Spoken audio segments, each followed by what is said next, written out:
What's up, guys? It's time to preview the NFL. If you haven't caught the NCAA football preview for the 2025-2026 season, make sure to check that one out. But we're going to hop into the NFL now, and it should be an exciting year because the NFL flips so quickly with age. So there's always a changing in the guard. So going division by division, we're going to start with the AFC North, which is a really weirdly competitive division.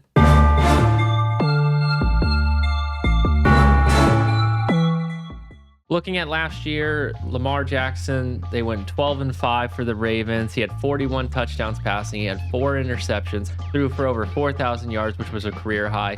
Still ran for 915 yards and 4 touchdowns. He was incredible, and they will continue to be incredible. Derrick Henry has been a great fit there. They are the returning division champs, and they should be the favorite to do it again. The defense is getting a little older, but they've done a good job of just building depth around Kyle Hamilton and Roquan Smith.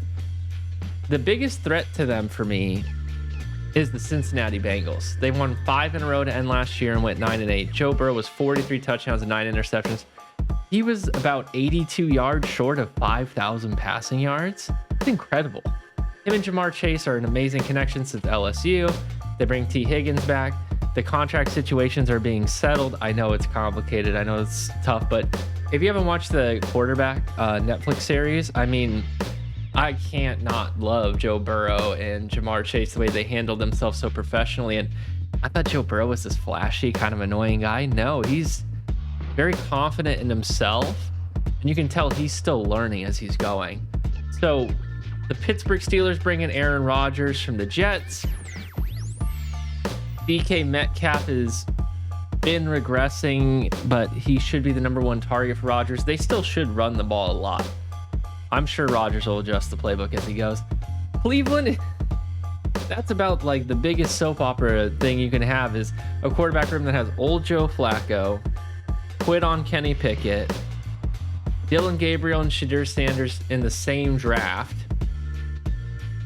and Deshaun Watson's still there. I know he's not playing this year, but it's so weird. You had Baker Mayfield, and you want to go against Joe Burrow, Lamar Jackson, and we'll still count Aaron Rodgers.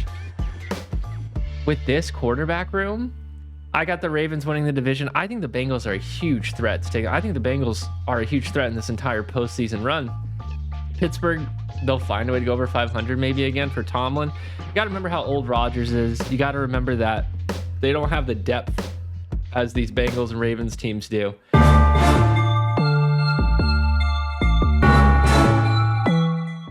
Now moving on to the AFC South, this is much, much more cloudy. You don't have the talents of Joe Burrow, Lamar Jackson. You have CJ Stroud, that they won the division last year at 10-7, and he regressed from 23 touchdowns and 5 interceptions to 400 less yards, 20 touchdowns and 12 picks. From 3 rushing touchdowns to 0. Took a ton of sacks, 52. The year before, he only took 38. To address that, they drafted Earsey, which is the tackle out of Minnesota. But it looks like they went a different way to try to address it. With Diggs hurt and gone now to the Patriots, they take Jaden Higgins out of Iowa State. They take Jalen Noel out of Iowa State. So double trouble from Iowa State at the wide receiver position. They're bringing in Nick Chubb to also add depth to running back while also drafting Woody Marks. The Texans are really trying in a wide open division that is very easy. Jonathan Taylor and the Colts are a very interesting story, and I think they actually are a bigger threat than the Jaguars. Let me explain. Jonathan Taylor actually played in 14 of his 17 games last year, over 1,400 yards, 11 touchdowns. He needs to be a little more consistent on the receiving end in the way the NFL is these days. That's going to come down to who plays quarterback, and Daniel Jones versus Anthony Richardson. Anthony Richardson's the athlete and shows the most potential, so of course he has the best chance of winning it out of camp. Daniel Jones might be the best quarterback for this team, though.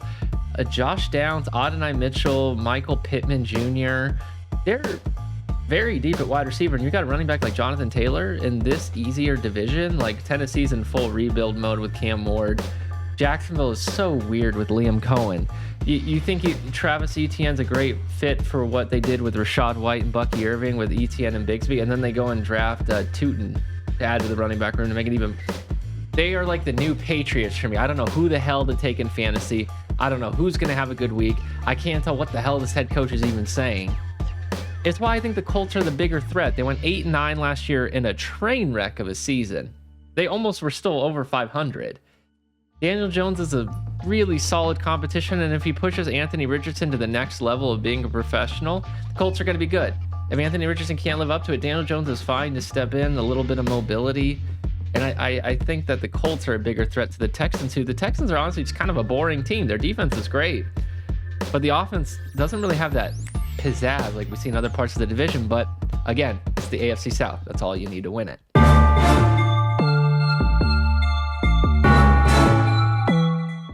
Now the AFC East, where things get a little weird. You look at last year, of course, Buffalo ran away with it at 13-4. The next was the Dolphins at 8-9 with Tua hurt. Josh Allen, MVP.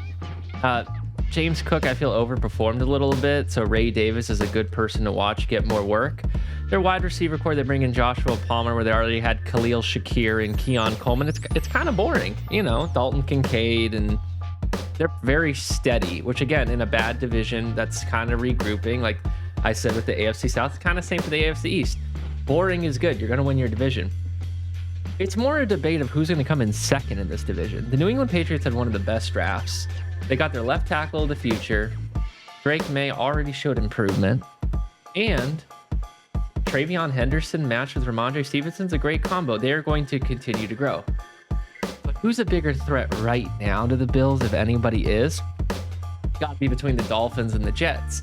Now, the Jets went 5-12 last year with Rodgers, and Breece Hall regressed, and Garrett Wilson needed a crap ton of targets to even look relevant. I still think the Jets are more of a threat than the Dolphins. One, I don't want to bet on Tua Tagovailoa's health because the whole season relies on that. Tyreek Hill will be fine. He'll be back. He's a hard worker, but if Tua can't throw it, is it going to be Quinn Ewers? Like, that's not a great look for this type of playbook. You look at the Jets, they draft Mimbo out of Missouri, a great tackle. They get Mason Taylor, which everyone's gonna be talking about, Colston Loveland, Tyler Warren. Mason Taylor, the tight end out of LSU in the second round, may have the best route to the most contributions as a rookie. Doesn't mean he'll have the best career of them, but he's in a perfect spot with Justin Fields to get a lot of dump off passes, good off the block, and they'll continue to grow and be deep. Breece Hall should rebound. Braylon Allen is one of the best backup running backs athletically, and Justin Fields is just going to have to limit making mistakes like he did with the Steelers, and that'll help them sneak some wins out. Like, they play New England twice, they play Miami twice, and who knows how many of those games Tua is going to be active. I don't ever like picking the Jets. I'm always down on the Jets. But the Dolphins at 8-9, they could slide to 7-10 if there's an injury. If they stay healthy, of course, they could be well. I'm not betting on that. With the 12th pick in the 2024 NFL Draft, the Denver Broncos select Bo Nix. There it is. Quarterback, Oregon.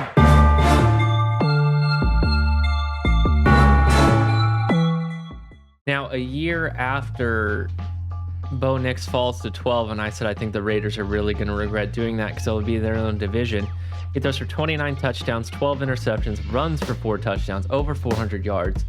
Denver gets to 10-7 as a wild card team and finished really strong. They were 6-2 at home, which shows that he's already learning and developing very well at Mile High. They think that Denver, surprisingly, can take this Chiefs team on. The Chiefs are facing age with Travis Kelce in their defense, and they're facing suspensions with Rashee Rice, who is very important because he runs all the Travis Kelce routes, and they really needed him to take that over for this offense. Health is always going to be a concern with people like Hollywood Brown, and Xavier Worthy going to get a lot of wear and tear. They told him to come with his hamstrings ready this year. You're facing a team where Denver drafted Barron from Texas at corner. They added RJ Harvey to go with J.K. Dobbins running, Pat Bryant for wide receiver depth. Almost a perfect draft for what you need. You're talking about a Chargers team that added Omarion Hampton and Trey Harris to their offense. Pretty freaking good. So the Chargers go 11-6 last year. Denver goes 10-7 last year. The Chiefs go 15-2, but their point differential was only 59. Chargers were 101 and the Broncos were 114. We don't talk about the Raiders at minus 125. Raiders should improve a bit with Geno Smith. Obviously, Brock Bowers is a beast. Jack Beck is a good rookie. They're not a threat this year, in my opinion, the Raiders. The Chargers are good. Are they going to be able to hold it up? The Broncos are really good. That defense is so good. Bo Nix not getting drafted by the Raiders might have been the best thing for his career and also might have been the worst thing for the Raiders franchise.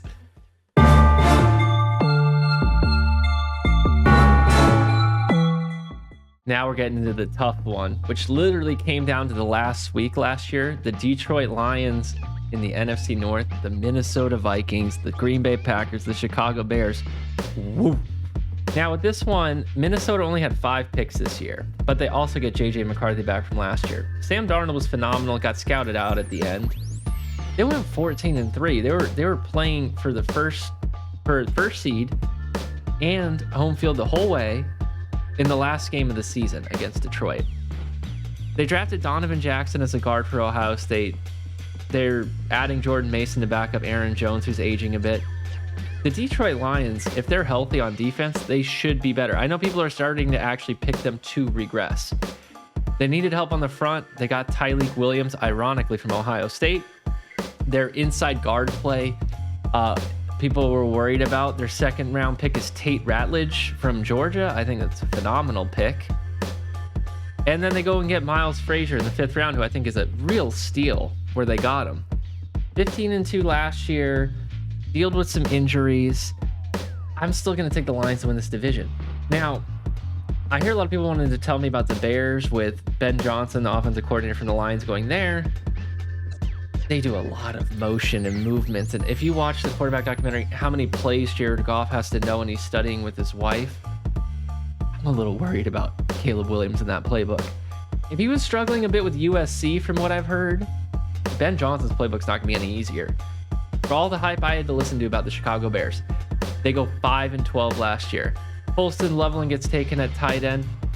It's fine. I don't know if it's going to make that big of a difference how deep their wide receiver room is. Oh, they don't re-sign Keenan Allen. They draft Luther Burden instead. I don't know. Green Bay is still really, really, really good. Josh Jacobs is a perfect fit. Love had a bad year. Like, he could improve. He turned the ball over a lot. They went 11-6 on a bad year from Love. The Packers are still tough. They're still deep. I'm going to keep it Lions, Vikings, Packers, Bears.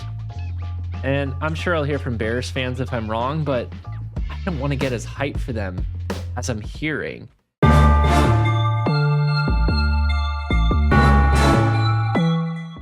Now we're getting into some of the fun stuff. Speaking of David Montgomery, Jahmyr Gibbs being a two-headed monster for the Lions playbook, we've got the Tampa Bay Buccaneers in the NFC South. Rachaad White and Bucky Irving are an amazing combo. They showed that they could still be successful even after Dave Canales left, and now Liam Cohen is left. I give more of the credit to Dave Canales, that's obvious. They go 10-7. Baker Mayfield's still a great player.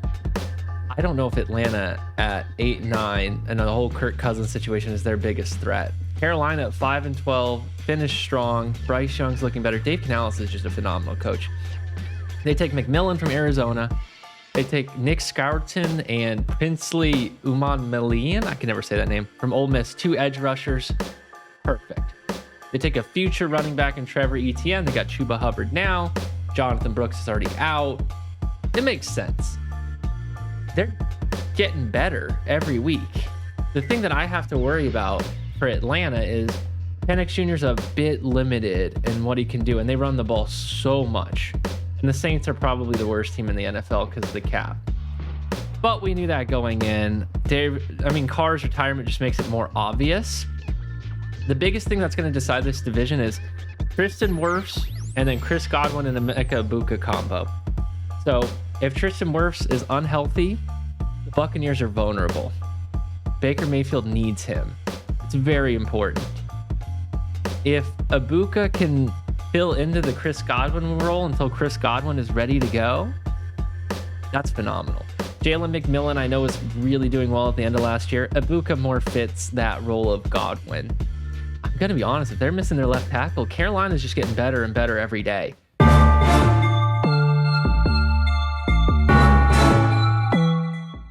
Now the division that should never be the most important one, but every single year I feel like it's mostly everybody talks about it, and the returning champs. So the Philadelphia Eagles go 14-3, and their 3 losses were really tough, good games last year. Saquon Barkley's on the cover of Madden. Everything looks good. Will Shipley's an amazing backup young running back that they do. And people keep letting them draft people like Jahad Campbell at 31 from Alabama. What a great pick. What a great fit. Andrew Mikuba from Texas at safety in the 2nd round. You're just letting their defense get so good. Ty Robinson from Nebraska, the 4th round. Mac McWilliams from UCF in the 5th round. Like, are you guys going to stop letting them just get these amazing picks late and just keep building this?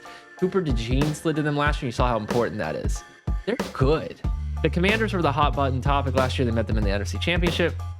They'll get scouted out a little bit, in my opinion, but Jaden Daniels is a freak. They had Josh Connerly Jr. From Oregon as a tackle. Great pick. That's what you needed. You needed a tackle, and you had a really successful year, so your pick's going to be lower in the 1st round. I totally get that. I don't see how Cowboy fans can convince me that they're more of a threat than the Commanders are. The Cowboys last year, what was the biggest problem? I said going into the season, Ezekiel Elliott cannot be a running back. And they went with it. Derrick Henry was out there. Saquon Barkley was out there and said, no, we're not going to pay them. Saquon wins the Super Bowl. Derrick Henry has basically another career year in Baltimore. What happened with Zeke? Oh, you want to talk about it? So how do you address it this year? Oh, let's take the guy that got quit on by Denver, Javonte Williams. There's no depth. They got CeeDee Lamb at the top. They got Dak Prescott with health issues. They got no running game. So what do you trade for? George Pickens. Fine. It's a good 2nd receiver to take the pressure off of CeeDee Lamb. You still cannot run the ball. I don't care that it's a pass league. You are not as big a threat as the Commanders, who have Eckler, Brian Robinson Jr., and their quarterback. Jaden Daniels runs too. They did the really smart thing and said, hey, how can we take pressure off of Jaden Daniels? They go and trade for Deebo Samuel, who can run all these gadget plays and also still run the ball. Genius. They're good. That's a good move. Eagles are the top dog in this division. Commanders have to be the biggest threat to them. The Giants are in full rebuild. I'm not buying into this whole Russell Wilson crap. Dart's a good athlete, and Malik Neighbors an absolute freak show. And their defense is really good, the Giants. It's solid. For going 3-14 last year, the defense looks a lot better than the 3-14 record. It's got to be Eagles, Commanders as the top 2. Cowboys fans, show me why I should believe.